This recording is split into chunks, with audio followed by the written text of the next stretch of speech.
Ces gens-là nous ont tellement menti que je ne sais même pas par quoi commencer. Du coup, je vais piocher dans mon petit panier. Jean de La Fontaine, on s'occupe de toi aujourd'hui. Générique.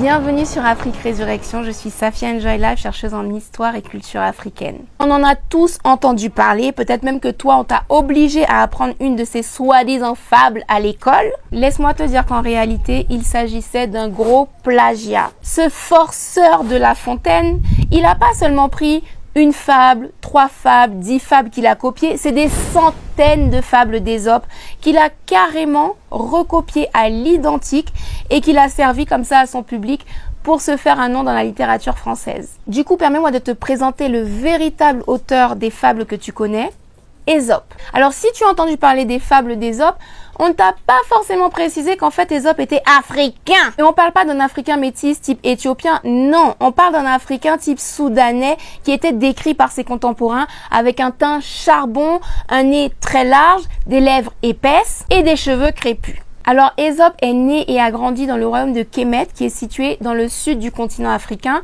Et là encore, quand je parle du sud du continent africain, on parle de la version africaine de l'orientation du monde. Encore un autre mensonge appris à l'école qu'il me faudra défaire.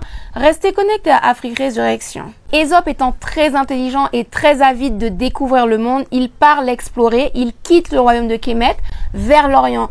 Sauf qu'il est capturé pour devenir esclave. Je vous passe tous les détails parce qu'on n'a pas le temps en une seule chronique. Du coup, si vous voulez tout savoir des aventures juste extraordinaires d'Ésope, je vous recommande le livre de Lilian Thuram, Mes étoiles noires. On fait avance rapide, Ésope se retrouve en Grèce où il est toujours esclave, mais celui qui l'a acheté remarque son intelligence et surtout il remarque que c'est un conteur extraordinaire. La particularité de ces contes, c'est qu'il utilise des animaux dans l'attitude de certains êtres humains. C'est ce qu'on appelle une fable. Et ça, les Grecs ne connaissaient pas du tout. C'est une tradition orale typiquement africaine. Du coup, le maître d'Ésope finit par lui rendre sa liberté par rapport à son intelligence et il finit par réussir à vivre du fait de raconter des fables. En fait, pour l'époque, c'était l'équivalent d'une télévision. C'est-à-dire que les gens venaient de partout le voir pour se divertir. Ces histoires ont rencontré un tel succès qu'elles ont survécu à son décès pendant des siècles. Et c'est comme ça qu'au XVIIe siècle, Jean de La Fontaine naît, grandit et force. Un gros forceur. Le mec s'approprie des centaines de fables d'Ésope. Il change quelques détails par-ci par-là. Il garde les mêmes personnages, les mêmes scénarios, les mêmes conclusions. Et il signe Jean de La Fontaine. Et le système français, bien content de répéter décennie après décennie dans les écoles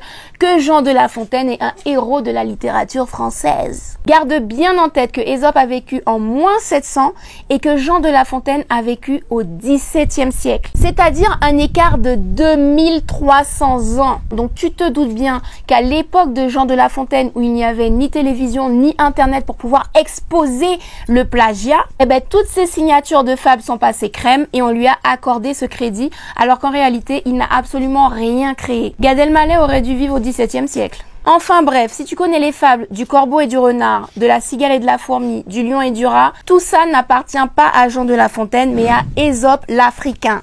Donc s'il te plaît, répète-le à tes enfants, tes petits frères et sœurs. Mieux encore, partage cette vidéo au maximum parce qu'il faut absolument qu'on soit très nombreux à être au courant de ce genre de mensonges qui ont assez duré.